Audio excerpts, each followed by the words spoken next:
வணக்கம் அன்பான சொந்தங்களே. நறுக்கென்று 4 வார்த்தை உங்களுடன் நகுலா சிவநாதன்.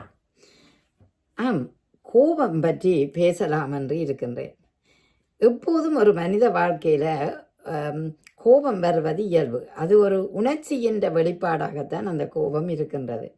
ஆனாலும் அந்த கோபம் வரும்போது மன அழுத்தம், மன வேகம், அமைதியற்ற தன்மை உருவாவதை பார்க்கின்றோம்.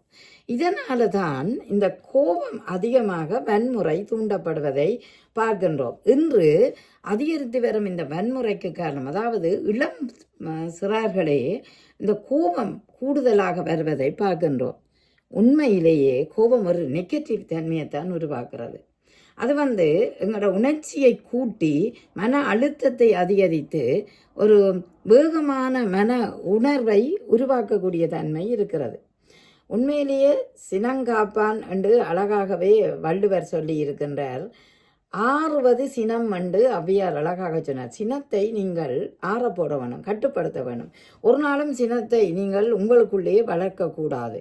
எதுக்கெடுத்தாலும் கோபிக்கக்கூடிய எண்ணத்தை நீங்கள் உருவாக்கக்கூடாது. சில பேருக்கு கோபம் திடீரென வரும்.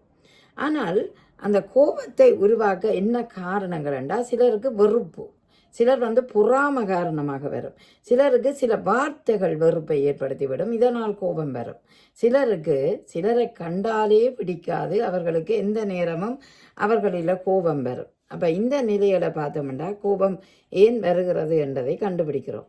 இந்த கோபத்தை அகற்றுவதற்கு என்ன செய்யலாம் என்ற ஒரு கேள்வி இருக்கிறது.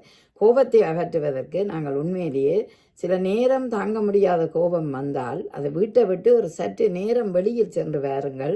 உங்களுக்கு அந்த கோபம் தணிந்ததாக இருக்கும். சில நேரம் அமைதியாக இருக்க வேண்டிய தேவை வருகிறது. அதாவது பொறுமை கடைப்பிடிக்க வேண்டும். அந்த பொறுமையின் தன்மையினால் கூட சில நேரம் கோபத்தை அடக்கி கொள்ளலாம். அதைத்தான் ஆறுவது சினம் என்று ஔவையார் சொன்னார். அதாவது சினம் என்னும் ஒரு கொல்லி, அதாவது எங்களை கொன்றுவிடும் சினம் என்று வள்ளுவர் அழகாக சொன்னார். சினத்தை நாங்கள் ஒருபோதுமே வளர்க்கக்கூடாது. அந்த சினம் வராமல் நீங்கள் பாதுகாக்க வேண்டும். உங்களை கஷ்டம்தான், ஆனால் முயன்று பார்க்க வேண்டும். சினத்தை வரவழைக்காமல் மகிழ்ச்சியை வரவழைத்து பாருங்கள். உங்கள் மனங்களில் இன்னும் ஒரு புத்துணர்வு வரும். ஆகவே கோபத்தை தனி, கோபம் வந்தாலும் அதை அகற்றுவதற்கான அதை ஆற்றுப்படுத்த வேண்டும். ஆகவே கோபத்தை எப்போதும் மனதில் வளர்க்காதீர்கள்.